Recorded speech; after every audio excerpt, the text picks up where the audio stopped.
В эфире программа «Актуальное интервью», в студии Марфирина Алексеева. Здравствуйте. Основными задачами пожарной охраны являются организация и осуществление профилактики пожаров, спасение людей и имущества при пожарах, оказание первой помощи, организация и осуществление тушения пожаров и проведение аварийно-спасательных работ. Сегодня мы поговорим о деятельности Государственной противопожарной службы за этот год и о планах на следующий. Гость у нас в студии Руслан Босиков, начальник Государственной противопожарной службы Республики Саха-Якутия. Руслан Захарович, здравствуйте. Здравствуйте. Какая оперативная обстановка с пожарами складывается на территории республики? Оперативная обстановка на территории Республики Саха-Якутия с пожарами остается сложной. За 11 месяцев текущего года на территории республики зарегистрировано 1718 пожаров. К сожалению, на пожарах погибло 58 человек, в том числе 10 детей. А если сравнить с прошлым годом примерно, как у нас лучше обстановка? Количество пожаров у нас на 3,2% идет увеличение. По травмированию, гибели незначительное уменьшение идет. Каковы наиболее распространенные причины пожара и на каких объектах чаще всего происходят они? почти 50% всех пожаров и 98% гибели и травмирования людей происходит именно в жилом секторе. И 30% пожаров это у нас горение мусора, горение сухой травы, а остальное по другим объектам идет.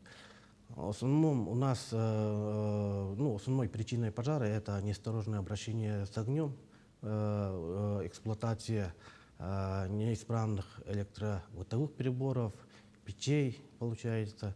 И ежегодно мы всегда об этом говорим, то, что у нас народ бывает там и праздничные, непраздничные дни, злоупотребляет алкогольными напитками. Именно из-за этого 95% гибели происходит из-за злоупотребления алкогольных напитков. Конечно же, проводятся профилактические работы. Расскажите подробнее о них, а также каковы показатели таких работ? Однозначно мы профилактическую работу проводим в рамках нашей государственной программы и плана основных мероприятий нашего учреждения. В текущем году мы нашими инструкторами профилактики провели масштабную работу, будем говорить. На сегодняшний день по мерам пожарной безопасности у нас на территории республики обучено и проинструктировано более 380 тысяч человек. И в данное время у нас проводится работа также по проведению акций, прозрачных операций. Сейчас мы готовимся уже в преддверии Нового года очередной операции. Это операция «Осторожная елка» и Новый год. Пожароопасный сезон. Какую роль сыграла ваша служба? Пожароопасный сезон конечно, в 2022 году в нашей структуре была создана нештатные группы в количестве 285 человек. Данные группы оснащены соответствующими оборудованиями, также лесопожарной техникой в количестве 21 единицы. В период пожароопасного сезона мы также активно участвовали в тушении ландшафтных пожаров, также в тушении природных пожаров. Всего мы 83 раза выезжали на тушение пожаров. Всего было задействовано более 600 человек личного состава, а также более 60 единиц пожарной техники. Каковы основные достижения и направления работы в области материально-технического обеспечения подразделений нашей республики? Последние 5 лет наше правительство очень обеспокоено нашей оснащенности именно по материально-технической базе. Начиная с 2019 года на строительство и на выкуп объекта пожарной охраны правительством было выделено более 600 миллионов рублей. Были построены 2 пожарных депо. Это в городе Среднеколымск, поселке Усьмая, Усьмайского района. Также мы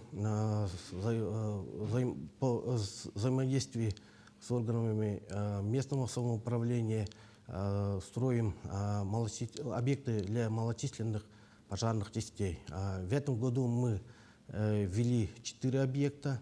2 объекта это один объект, точнее, у Салданском улусе, село Дюбся, и 2 объекта в Татинском улусе, а также 1 объект в Намском улусе. Завтра будет торжественное открытие данных объектов. Да. На местах уже наши специалисты выехали, уже готовимся к торжественному открытию. Также у нас последние 5 лет мы приобрели 55 единиц пожарной техники. Это автоцистерны специального назначения, основного назначения, автолестницы. Кроме этого, малые лесные патрульная техника. Все они распределены по нашим подразделениям. В текущем году в рамках «Дети Азии» мы также приобрели автоцистерны с лестницей. Мы тоже эту технику распределили по районам. Да. Как организовано обучение личного состава подразделения? Обучение личного состава у нас проводится планомерно, конечно. Да. На сегодняшний день штатная численность нашего личного состава составляет 2716 человек. Из них 18% имеют высшее образование и 38% имеют специальное образование. Мы на сегодняшний день заключили соглашение с Северо-Восточным федеральным университетом. Ежегодно наши ребята, работники проходят повышение квалификации, переподготовку проходят.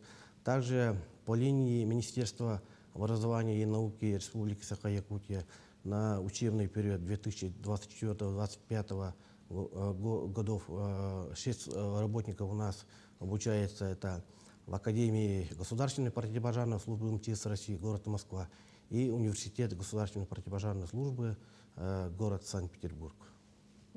Традиционно к концу года проводятся итоги работы подразделений. Возможно, определены какие-то победители конкурсов по результатам. Расскажите подробнее об этом. Да, мы ежегодно проводим разные конкурсы. Да, это лучший пожарный, лучший инструктор противопожарной профилактики, лучшая пожарная часть и лучший отряд. Конечно, мы конкурсы уже провели, но сегодня я не буду говорить, кто какое место занял, потому что у нас в декабре 24 по 26 будет подведение итогов, да, и постановка задач на 2005 год.